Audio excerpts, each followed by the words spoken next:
So self-talk, right? Positive self-talk, negative self-talk, how we can change, how we're talking to ourselves. But first is being aware that we're even doing it. And we have to understand that the words we choose have such an impact on our minds, of course, but on our actions, on the world around us, and how that shapes us. So it's really, really important to understand that in the first place and recognize our self-talk.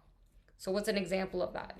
I am stupid, right? I am stupid. I can be stupid. I say those things, right? This is sometimes too, and I'm going to be, because I'm a little bit of an unconventional coach. Well, I am an unconventional coach.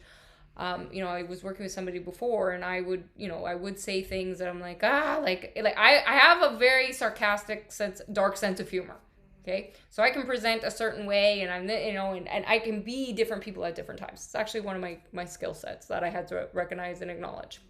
So my self-talk could be very negative or something, like at times, and I had to recognize that. But then I also had to recognize when I'm just being honest, that I'm like, okay, I know I'm not good at this, right? I have to just acknowledge that. And it might be something that I'm never going to be good at. And maybe I just need to be angry in this moment and freak out too.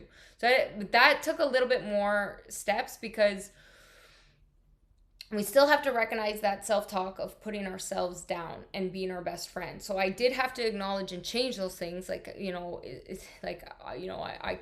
never good at, like, for example, I'm not very good at spelling, and I'm not very good at reading. I can read, right? I absolutely can read. I'm a very smart, I read a lot, but I can't read very well if there's, like, the words are bigger, the words I don't recognize. So I read well because I've read for so many years and I recognize the words.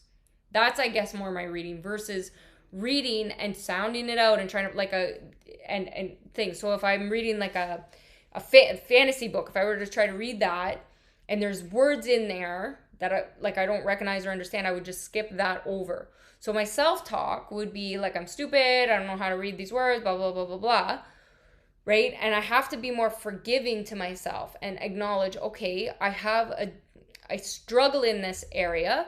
Is this an area I really want to fix right now? How could I fix that or go about fixing that?